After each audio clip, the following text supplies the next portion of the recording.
Samedi, 23h30. Le ciel est couvert par de lourds nuages. 4 adolescents, Diego, Yanis, Erwan et Sullivan, discutent au city de la petite ville de l'Écluse face au relais. Ils boivent du coca et se partagent des chips. Une chicha circule de main en main. Tu as mis quoi dedans? Goût melon. T'aurais dû mettre du Hawaï. Non, Love 66.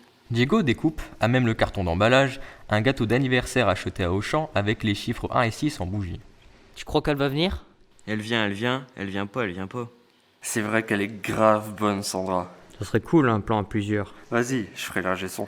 Ça serait ta sœur, tu parlais comme ça? Arrêtez de déconner les mecs, c'est pas le genre de fille. Si ça se trouve, elle viendra même pas. Bande de losers.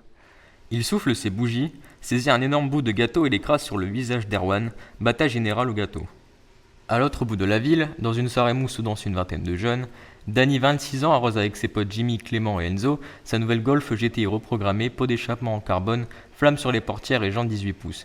Toute la bande, canette à la main, est autour de la voiture. Sandra, la fille dont est amoureux Sullivan, est à cette soirée. Elle tue sa mère, ta caisse. Eh vas-y, fais péter le pot là.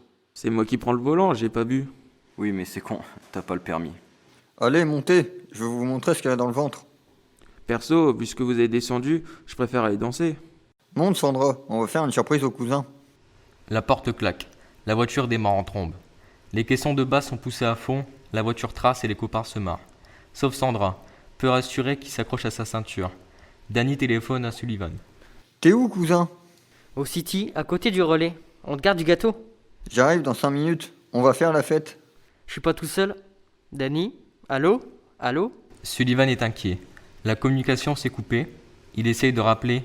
Rien. Sullivan enfourche son vélo suivi de ses copains. La Golf GTI a raté un virage. Danny est passé à travers le pare-brise et j'ai plus loin, la tête dans la boue du fossé.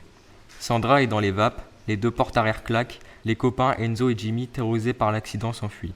Sullivan arrive et découvre la scène. Il court vers son cousin qui est en train de suffoquer, tire le corps de l'eau. Yanis et Diego sortent Sandra de la voiture, elle reprend ses esprits. Diego et Sullivan commencent maladroitement un massage cardiaque. Sandra se rapproche des sauveteurs, inquiète. Au bout de quelques minutes qui paraissent ne plus finir, Danny ouvre enfin les yeux. Putain, tu m'as fait peur! T'as vu Sandra? Bon anniversaire, cousin. Tous les ans, la France tire un feu d'artifice pour mon anniversaire. Ça tue. Je suis né un 14 juillet. Mais malheureusement, ça ne s'est pas passé comme ça ce jour-là. J'ai appris la mort de Danny, étouffé dans la boue du fossé, alors que nous étions en voiture avec mes parents. Chaque année, dès qu'éclatent les premières fusées, je parle avec Danny. Je me casse avant le bouquet final. J'espère qu'il le voit de là-haut. Une mise en voix réalisée à partir du récit Flamme sur les portières par les élèves de première bac pro métier de l'électricité et de ses environnements connectés du lycée Ernest Couteau de Saint-Amand-les-Eaux. Accompagné par l'auteur Dominique Sampiero. En collaboration avec Eric Jaskevich, professeur de lettres et d'histoire-géographie. Mise en son réalisée par Axel Wurstorn dans le cadre du projet Raconte-moi ta vie 2020-2021 en Hauts-de-France.